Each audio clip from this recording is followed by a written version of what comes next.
आणि अहो चांदी सोन्याचे हिऱ्याने मडवलेले पलंग होते. त्याला बघितल्यावर माणसं शिव्या देऊ लागली प्रधानाला. लाज वाटते का? तुझ्या बापाचं काय जातं? चांदीच्या पलंगासकट जाळलं असतं तर तुझं काय जातं?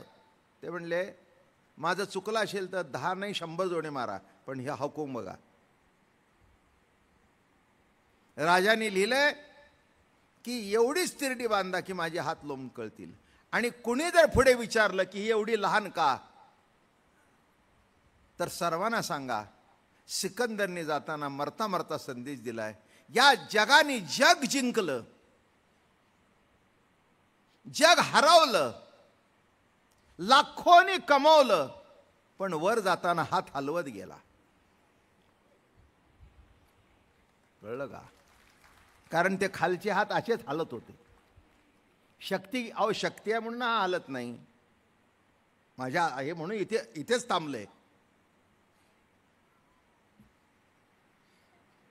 हा शक्ती गेली की काय होईल? हा इथे थांबले ते कशाची? म्हणून जगाला सांगा म्हणाल की हातातली जर शक्ती गेली म्हणून हात हलवच वर गेलो, म्हणून जास्ती अडकू नका कशात.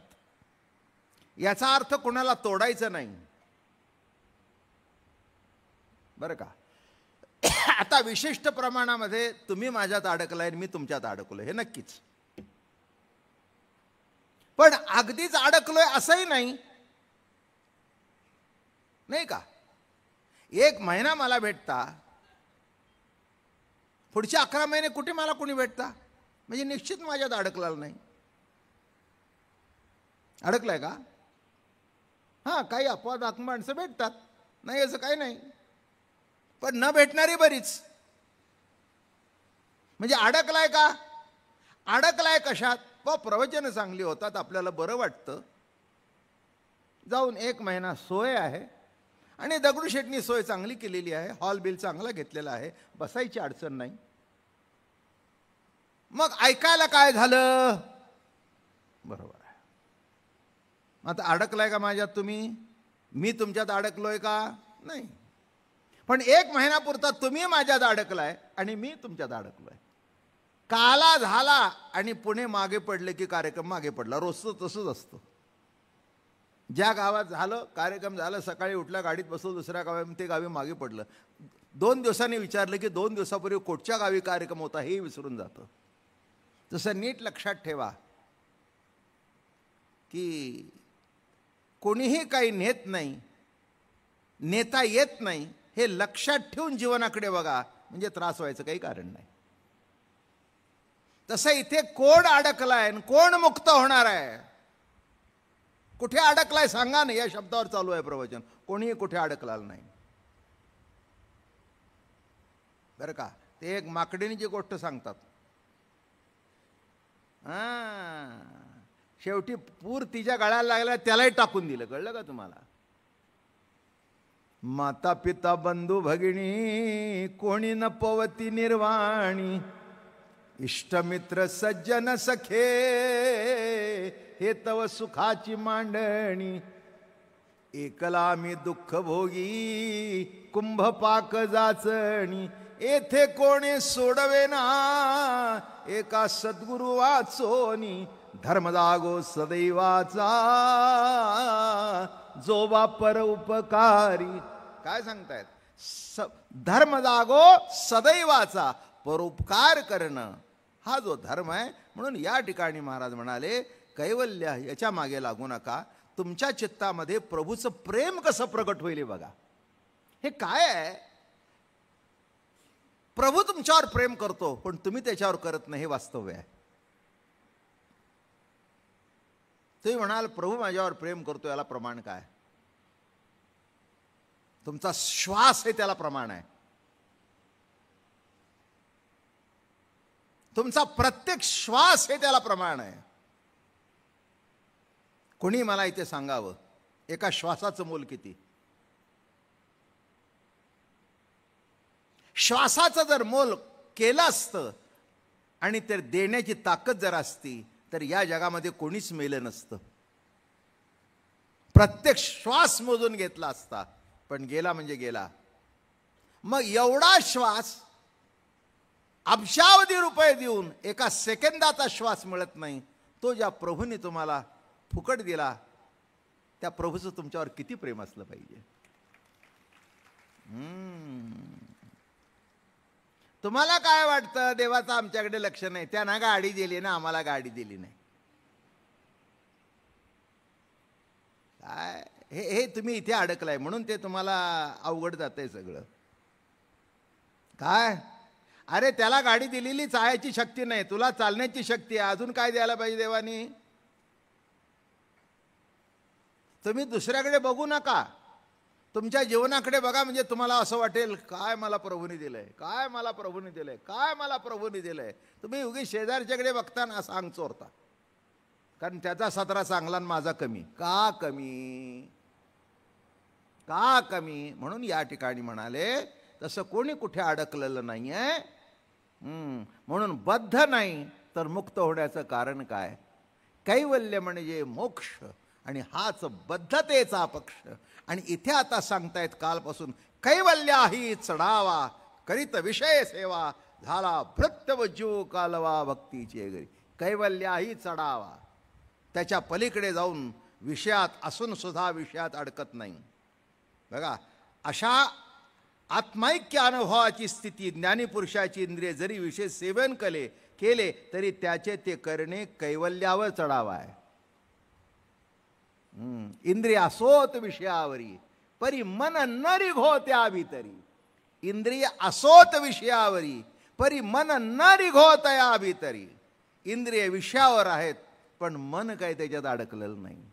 असा हा पुरुष महात्मा कैवल्याही चढावा. आणि म्हणून तुकाराम महाराजांना एक बायको केली, दुसरी एक गेली दुसरी केली, तरी पण त्यांना वैराग्यमूर्ती म्हणतात.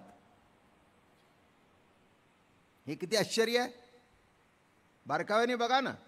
प्रपंच रचना सर्वही भोगुनी त्यागिली, अनुतापाचे ज्वाळी देहबुद्धी हविली, वैराग्याची निष्ठा प्रगटून दाखविली, अहंता ममता दवणोनी निज शांतीवरिली, जय जाजी सद्गुरु स्वामी तुकया दातारा, तारक तू सकळांचा जीवलग सोयरा, तारक तू सकळांचा जीवलग सोयरा, जय जाजी सद्गुरु स्वामी तुकया दातारा. वैराग्याची निष्ठा प्रगटून दाखविली.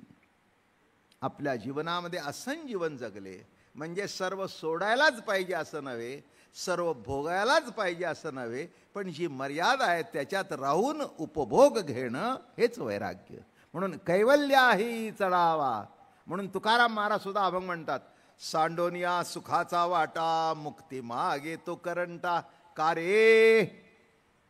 कारे न घ्यावा जन्म प्रेम लुटावे नाम. का रे काय झालं, काय झालं. बघा म्हणजे बोलण्याची पद्धत कशी आहे. कोणी गडबड करत असताल ना, अरे काय रे, काय महाराज मोक्षाला नावं ठेवताय. ते म्हणले सांडोनिया सुखाचा वाटा मुक्ती मागे तो करंटा, का रे न घ्यावा जन्म. अरे जन्म घेऊन प्रेम लुटावे नाम. जर जन्म घेऊन प्रेम आणि नाम लुटता असेल तर तुझं काय बिघडलं. तू नको जन्म घेऊस. नाही तुझ्या हातात असेल तर. नाही जन्म घ्यायचं तरी तुमच्या हातात आहे का.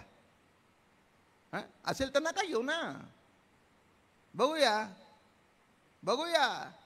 हे बघा फक्त अवतारी पुरुषांच्या हातात आहे अवतार घ्यावा का न. म्हणून अवतीर्ण होणं. तुकाराम महाराज अवतारी पुरुष. अंबरीश प्रल्हाद उद्धव अंगद नामया तुकया. जे झाले अवतार तुका त्याचे बरोबर. म्हणजे स्वइच्छेने प्रगट झाले. माझं बोलणं कळलं का. तुम्हाला स्वइच्छेने नाही, एका पुढे एक जन्म घेणे लागे वासनेच्या संगे आहेच, त्याच्यातून सुटत नाही. पण इथे जन्म घेत म्हणजे घ्यावा लागला नाही तर स्वइच्छेने जन्म घेतला. जगदोद्धारा लागी उपाय सुचविला, निंदक दुर्जनांचा संदेह निरशिला, येणे ब्रह्मानंदे प्रेमा डोलविला, न तुके म्हणून तुका नामे गौरविला, जय जाजी सद्गुरु स्वामी तुकया दातारा. किती गोड आरती केली आहे नळोबारायांनी. अरे कशा आहेत तुकोबाराय आमचे. हे ब्रह्मवेत्ते. माझं बोलणं कळलं का. हे जीवनमुक्त, हे जीवनमुक्त. नाद व्हावा जीवनमुक्त. कैवल्याही चढावा. मला सांगा, इथे हजारोनी समाज आहे. समजा समजा की तुमचा जावई रोज एका वेश्येकडे जातो.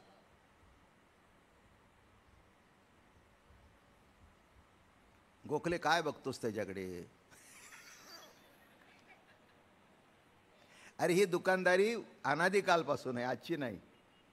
स्वर्गापासून ही दुकानं मांडली, त्यात आश्चर्य काय, त्याच्यात आश्चर्य काय. दुकानदारी जुनी आहे, ही पुराणकालीन आहे.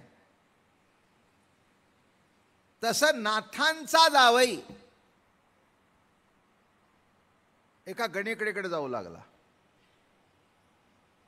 आता काय आश्चर्य आहे बघा.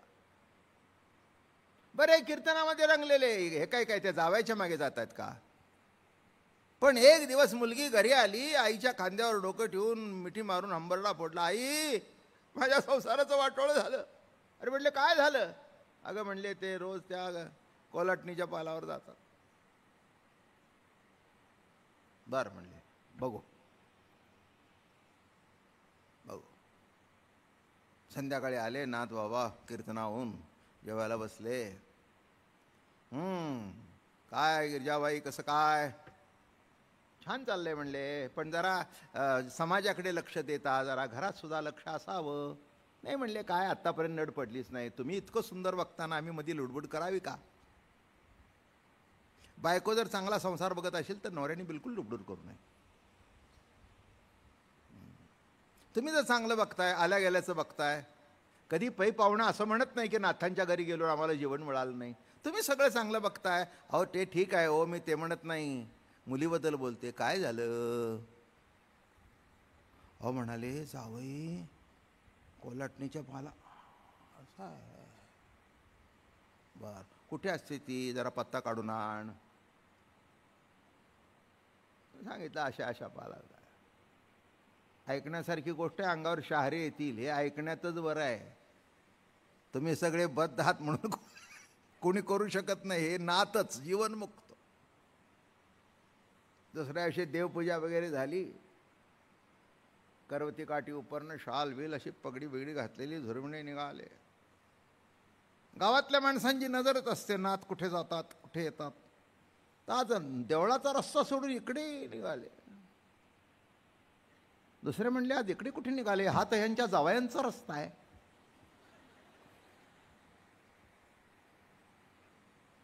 इकडे कुठे निघाले. ते म्हणले वामन पंडित तुम्हाला कळत नाही कुणाची बुद्धी केव्हा फिरेल.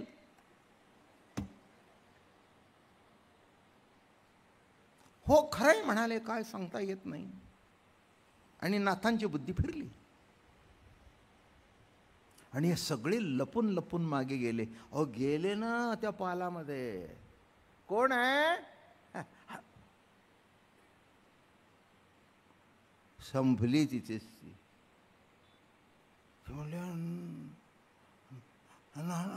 नाथा तुम्ही.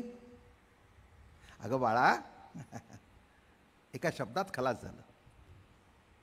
पाठीवर हात ठेवला. अगं बाळा मी ऐकलं तुझा आवाज फार गोड आहे, फार सुंदर गातेस, म्हणून मलाही वाटलं असं काही ठरलंय का तुझं गाणे अमक्यानी ऐकवून मी ऐकू नाही. आवाज चांगला फक्त परमार्थिकानं द्यावा आणि बिगर परमार्थिकानं आवाज चांगला देऊ नये असं नव्हे. तुझा आवाज चांगला आहे, तो माझ्या प्रभूने दिलाय. तो आवाज ऐकण्याकरता मला यायला परवानगी आहे.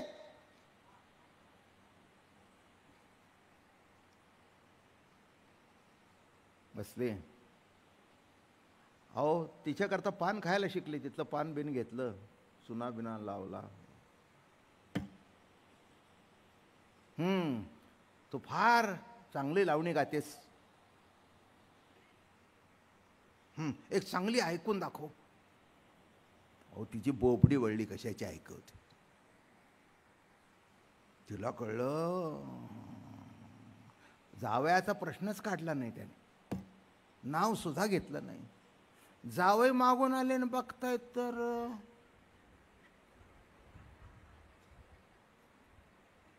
आजूबाजूला टावळ होते. वा म्हणले तुमच्या अगोदरच एक गिराईक गेले पुढे, जावा जावा म्हटले तुमच्या अगोदरच गेले. अरे अच्छा कशी मला सोडून. पण मला सोडून कोणाला धरले हे कळल्यानंतर यांची बोबडी वळली अक्षरशः. खलास. बाहेरच्या बाहेर निघून गेले तिकडचे परस्पर. मग वा वा वा वा वा हा बर. मग बसले अर्धा पाऊण. उद्या येतो